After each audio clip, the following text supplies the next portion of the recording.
300 wins for one of the greatest goalies to ever do it, the fastest American goalie in history, and the third fastest NHL goalie in history to hit this milestone. Welcome, Connor Hellebuyck.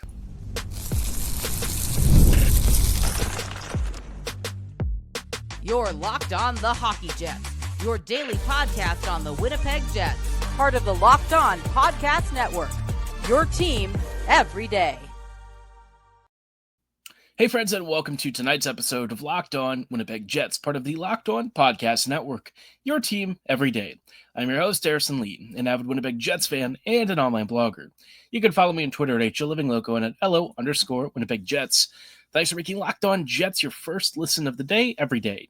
If you like what you're hearing, be sure to like, follow, and subscribe on all of your favorite podcasting platforms and YouTube. Doing so, of course, is always free of charge and ensures you never miss another episode.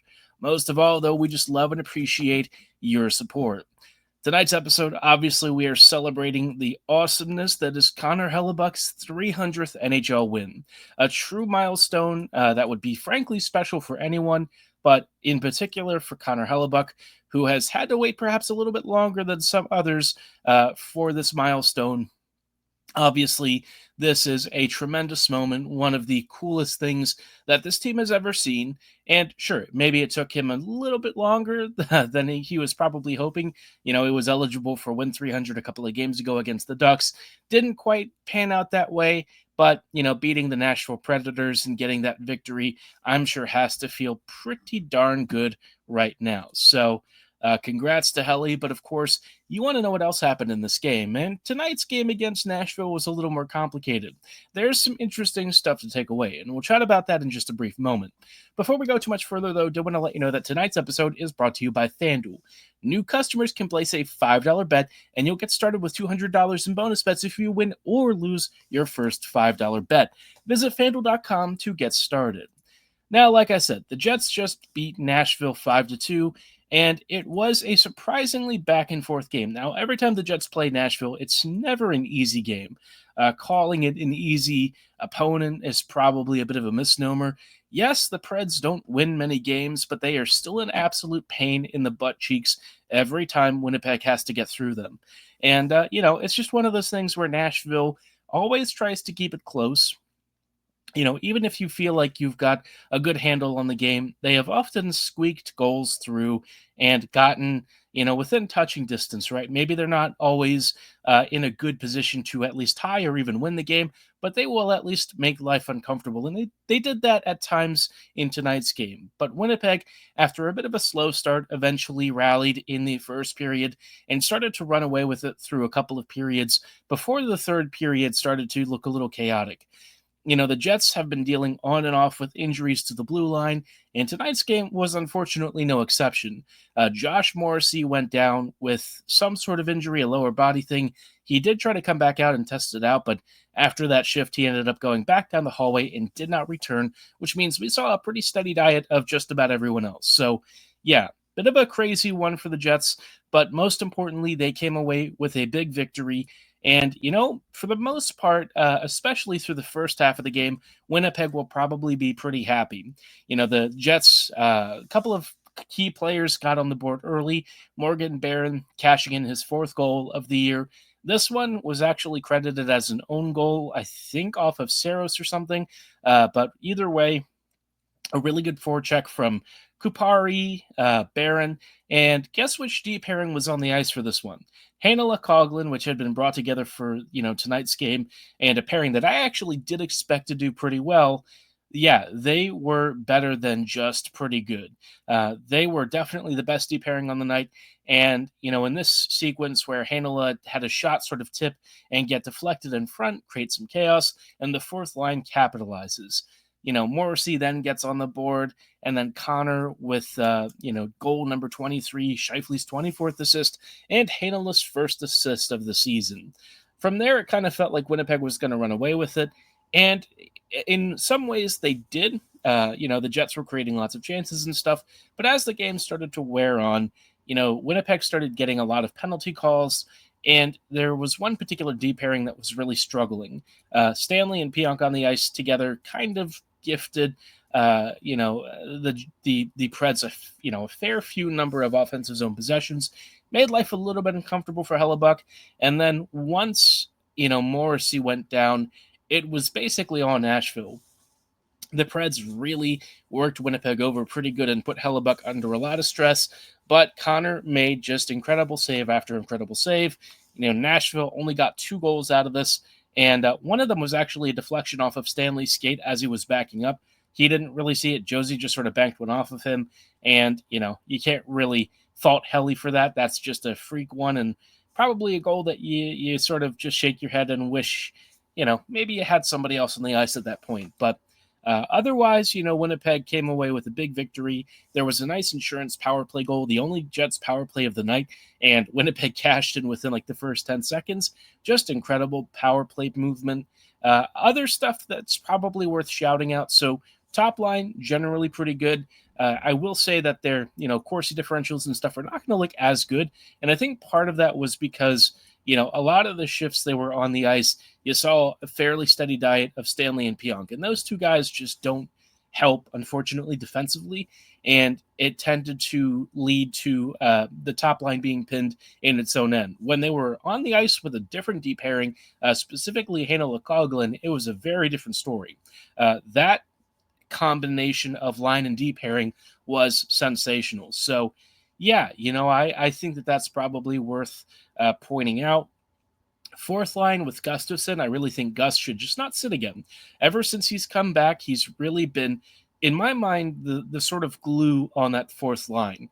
Kupari was doing an okay job, but he's not exactly the most attention and details-oriented player, and that's where I think Gus sort of fills in with the smart space occupation, the recognition and play reading. He just has another level of his game that allows him to help bring out the best in Barron and Kupari, and I think that's really contributed to their upturn in form the past several games. PK, once Stanley was off the PK, did a pretty incredible job late in the game. There were some massive PK stands, especially because, Stanley took a double minor that was really not necessary, put the Jets in a really bad spot, and Winnipeg was able to kill off the PK or both penalties with, a couple of scary moments, but generally more clearances than not. So, perhaps a note of something worth looking into for the Jets. Maybe the coaching staff will finally wake up. You'll see another comment about this, episode tonight later. Enough is enough, Jets. And you can probably guess what I'm talking about with respect to that. But if there's maybe one other storyline other than Win 300, that's really worth taking away. Heinola-Coghlan was the D pairing that led the way tonight, and they were fantastic. I was really hoping that Coghlan would have had a few more games by this point for the Jets. When he was in preseason, I came away really impressed with his puck-moving ability. And then in his first game against Vegas, one of his former squads, he looked really good. And I was kind of surprised that it didn't really lead to any more performances after that. He's had a couple of games recently, but usually on his offside, which is not great for him. When he's on his strong side, he is super confident. He's a great puck mover. Honestly, I thought he might have had an assist tonight, did not get credit, and so Heinola ended up getting the assist instead. But that D pairing was pretty much on the ice for a lot of when Winnipeg had its best offensive chances, and perhaps it's something for Winnipeg to continue to think about going forward. That pairing looked fantastic. It kind of illustrates what I've said before about Heinola, that if you give him the right partner to work with and somebody who thinks the game the way that he does and wants to move the puck up the ice very quickly, it's going to go a lot better. If you have him playing with Stanley or something, it sort of takes away a lot of his usage of outlets and how he wants to make those breakouts happen. And Heinola is just not the same player. So, this whole chemistry thing and how you arrange these pairings, it is very important for the Jets to make sure that they're optimizing this lineup as much as possible. Winnipeg doesn't have a lot of margin for error, and so if there's a way to make this team as error-resistant as possible, probably wouldn't be the worst idea to do it. So, big win for the Jets, obviously a big 2 points, stops a 3-game winless streak the past couple of games, and, with the homestand continuing for the Jets, hopefully smoother sailing over the next couple of weeks. But I did say that injuries are starting to become a little bit of a problem for Winnipeg, and I want to talk about the injury to Josh Morrissey because that one has the potential to be a really big downstream one for the Jets if he is set to miss any time in particular. But before we dive into anything and some of the comments about that, we will, cover that in just a sec. Did want to let you know, though, about our friends and partners at FanDuel. From big upsets to game-winning drives, the NFL playoffs are better with FanDuel. Right now, new customers can bet $5 and get $200 in bonus bets guaranteed. That's $200 in bonus bets, win or lose. The FanDuel app gives you everything you need for live bets, same-game parlays, and so much more. If you are hoping for a big weekend of NFL action, well, guess what? My personal interest, of course, is with the Ravens. I am rooting for them against the Steelers. M&T Bank Stadium is going to be rocking, and I would actually say this is a good opportunity to bet the over for Baltimore. I think the Ravens offense is going to show Pittsburgh, that this Ravens team this year has gone through a lot, and this is going to be the weekend where they finally pull away defensively. Over a touchdown, I think it's going to be a pretty safe bet. Lamar Jackson probably, over 150 yards passing, probably more than 2 touchdowns. We'll just have to see. But the only way that you can even get in on the action is by visiting FanDuel.com to join today. And again, you'll get started with $200 in bonus bets with a $5 bet, win or lose. That's FanDuel.com. Make this playoff season unforgettable with FanDuel, an official sportsbook partner of the NFL. Hey, friends, and welcome back to this episode of Locked On Winnipeg Jets, part of the Locked On Podcast Network, your team every day. Every day, thank you so much for rejoining us in tonight's episode as we are chatting about some follow-ons from Winnipeg versus Nashville, a huge 2 points, win number 300 for Connor Hellebuyck, a truly special occasion, and, the vibes probably couldn't be higher, but they could be a little bit higher had we not, lost Josh Morrissey. Josh went down, I think, towards, the end of the second period and, only came back briefly, had to go back down the tunnel. And from then on, we basically saw top pairing Logan Stanley, which, oh boy, yeah, not exactly the sight that you would want to see. Morrissey for the Jets is really one of those cornerstone players, somebody who is really foundational to everything Winnipeg wants to do, both at even strength and on the PK and power play. So Josh is, in my mind, almost irreplaceable. And if he is set to miss any amount of time, that's going to be a problem for Winnipeg. They do not have anyone in the system, kind of like Sandberg, that can replace him. There are not a lot of players on this team that I would say the Jets just can't live without, but Morrissey's probably on the short list, right? Josh has been, quite frankly, a Norris caliber defender for the last couple of years. The fact that he actually hasn't gotten more recognition kind of sucks a little bit. But all that said, Jets fans know how valuable he is. The coaching staff is about to learn very, very hard what it is to live without him. Not having Morrissey on the ice is just not something that I think Winnipeg often has to worry about. But now that there's a chance he may miss a game or two, it's going to be a real tense balancing act. My hope is that it's very short term, or perhaps not even a consideration that he misses a game. I'm hopeful that he's back later this week. But in the off chance that he's not, Winnipeg is starting to run out of defenders. Miller suffered a fractured larynx in the last game thanks to that shot off his neck. We're already down Fleury for multiple weeks. Yeah, a Morrissey long-term injury would be a real problem. Sandberg at least is perhaps coming back later this week. He is getting healthy and is skating, and he's finally shed the non-contact jersey, so that probably could not have happened at a better time. But you also don't want to have him immediately become your number 1D on the left side. That's just really not ideal. And, hopefully the Morrissey thing is not long-term. But if it is, the Jets are probably going to have to make a trade. There's just no way that I see them doing particularly well without him.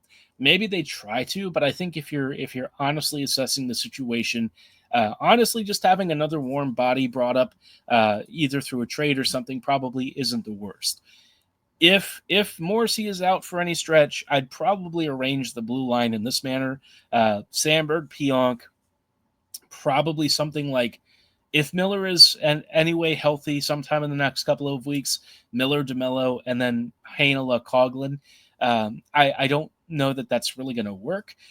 Miller also is probably going to miss a fair bit of time with a fractured larynx. I don't think that that's a rapid, recovery or anything. So you can probably write him off. It's getting a little hairy, folks. It's getting a little hairy. The Jets' D depth is really being tested. Really, it started at the start of the season and somehow just has gotten worse and worse. Morrissey, don't want to live without him. He really is one of our most important players. One of those guys who I really feel like a couple of years ago, if he told me he'd be this kind of defender now, I would have been shocked. There was a time when he was really going through some personal stuff. And even before then, just wasn't really a top pairing guy. And look at what he's become for this team now. He is one of our franchise cornerstones, one of the most dependable players on the ice, and, a player of supreme quality and talent who has really risen to the occasion. And I think embodies the Winnipeg spirit better than most anyone else. So, hopefully it's just a short-term thing. I don't get the sense from Arneal that it's terrible and that it's really long term. He didn't say a lot post game, just that they need to take a look at it tomorrow and evaluate it. But usually, if it's like really bad and really long term, they know fairly quickly that somebody's going to be out for a good long while. He didn't really give any sort of indication, at least from what I could see, that that's the case. But again, let's not jump to conclusions and, hope that the medical staff is able to get him back up and running really quickly. But for the Jets, I just think that all of this kind of necessitates some sort of a roster move. Maybe they call up somebody, Lundmark. I know that they've had it before. Maybe he actually gets a game sometime this week. I think if you're getting to that point, you probably want to look more for a trade partner. The Jets are just really running thin on blue liners in general, and this year has seemingly tested that depth beyond reason. So,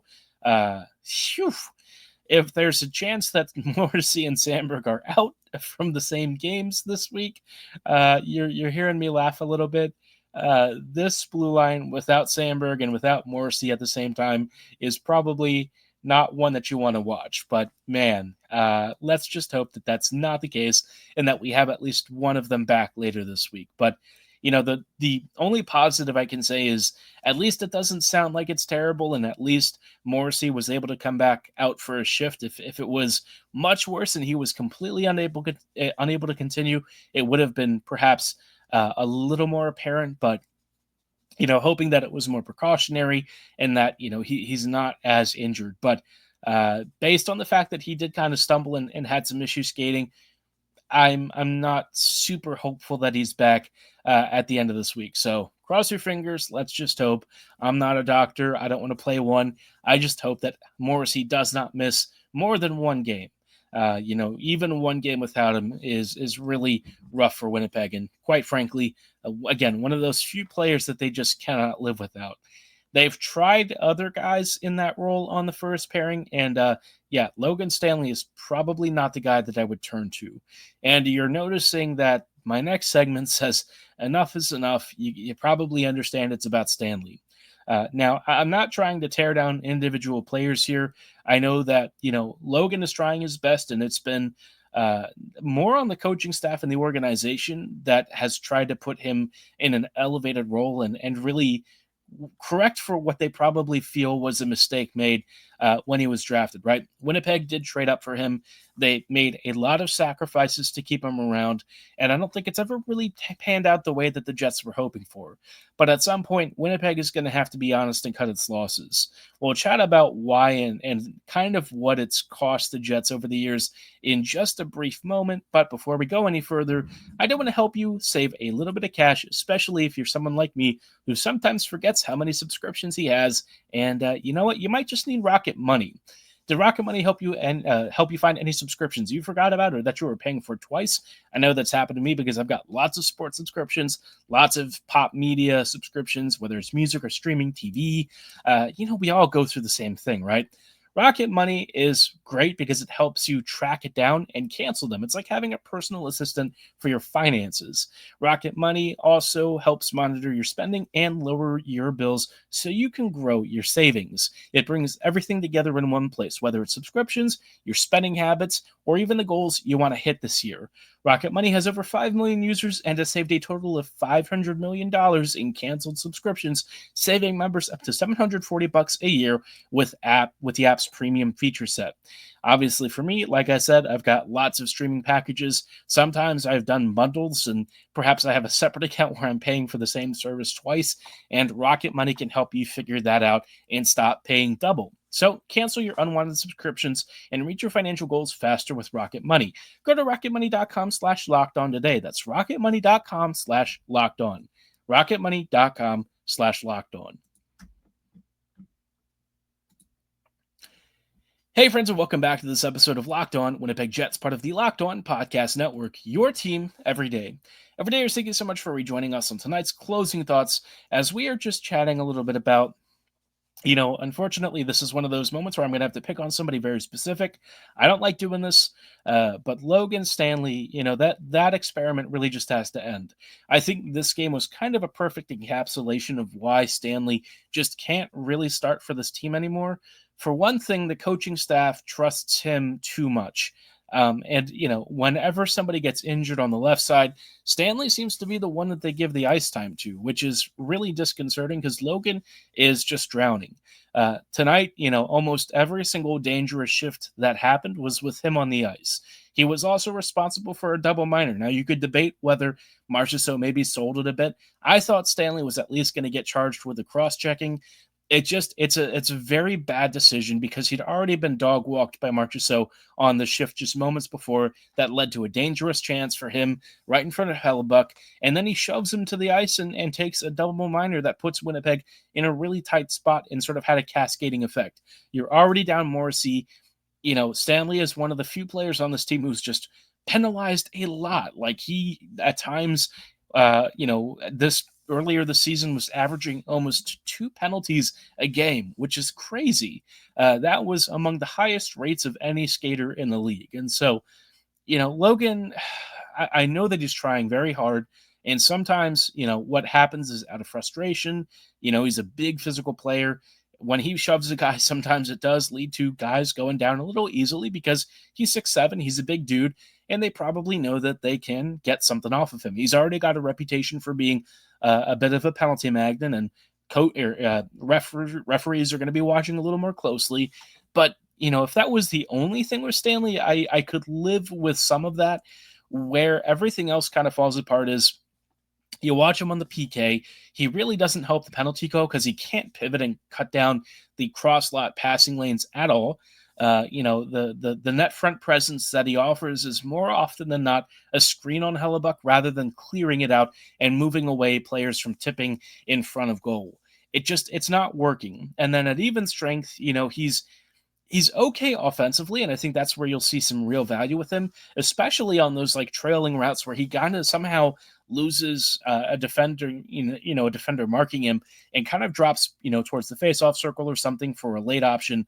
He actually does that pretty well. And when he's actually skating with the puck in transition, you'll occasionally see him do some pretty solid moves through the neutral zone. He had a good one down the center of the ice tonight that, did lead to a good scoring chance. And so that stuff I like, but it's the defensive side of his game where it just falls apart. And because he's, really struggling so much with it and somehow keeps getting more and more responsibilities, the coaching staff is basically just throwing him in the deep end without a life vest. And that's partly why I'm trying not to, solely focus on him as the problem here, because I think it's really an organizational thing where they can't let go. Other teams, when they make a mistake, whether it's, drafting or signing somebody, they usually cut bait. But the Jets have seemingly gone out of their way to try and make Stanley work. And at some point, you got to get into the experiment and just realize what you're getting back out isn't worth the effort, right? The Jets have lost Declan Chisholm. They've lost Jonathan Kovacevic, both of whom have had much better careers. Chisholm's top 4 for Minnesota. Kovacevic is like one of the top 3 shutdown defenders in the NHL right now. He has been a huge part of New Jersey's blue line and was one of the leading skaters for them on their back end. So, that alone was a problem. When the Jets even drafted Stanley, they traded up to get him. They traded back like a 36th round pick or something and had to take his 79th in exchange as part of the 4-spot move up to get Stanley. And you look at guys like DeBrincat being drafted after him, and you're just like, did you really have to do that? There were better players taken early in the second round where the Jets had pick 36, and there's no guarantee that they actually would have made the right choice there. But the fact that Winnipeg already excluded those options for a prospect who, quite frankly, was not that heralded when he was drafted, it just really speaks to the sunk cost fallacy that I think Winnipeg is really living in the shadow of. They have tried to make the Stanley experiment work for years. Multiple coaches have tried to look at Stanley as a guy who, is a big 6'7" presence, and I think that they've wanted to make him into a PKer. They've tried to make him into a shutdown D. He's not any of those things. He would have been much better served becoming a two-way blue liner with a big offensive tool set and a booming shot, but they never really cultivated that.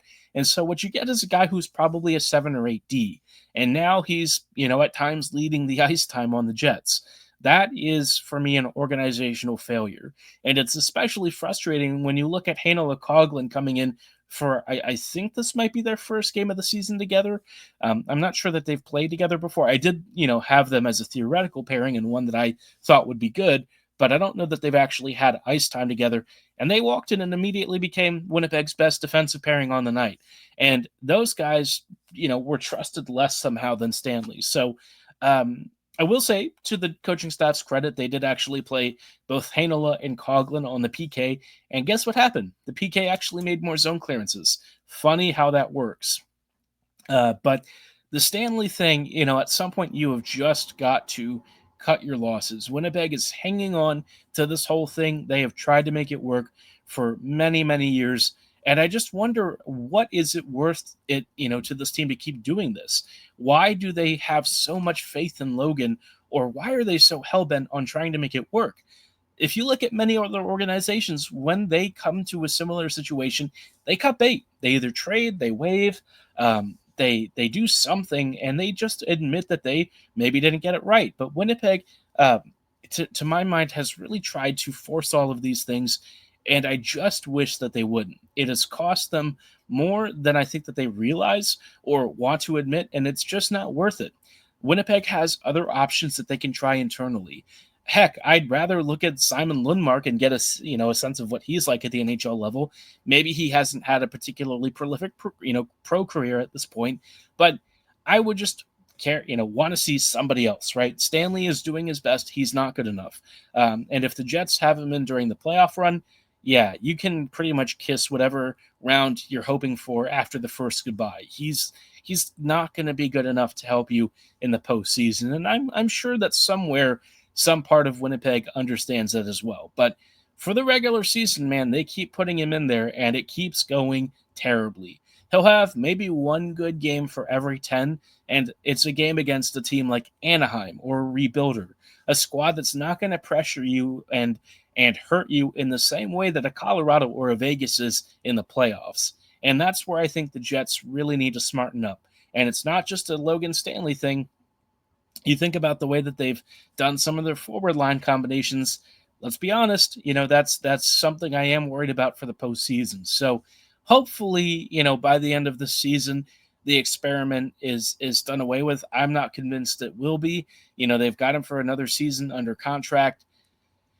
I'm tired of looking at this problem that's very obvious and just wondering why the Jets don't want to solve it. But, it is what it is. I'm sure he's a nice guy. I'm sure they love him in the room. And again, never a question of the effort and heart. All of that is there. But let me know what you would do. Do you think the Jets would even want to trade him? Drop your thoughts on the Stanley situation in the comments below or at my social medias at HLivingLoco and at LO_Winnipeg Jets. For tonight's episode, though, that is going to be all the time that we have.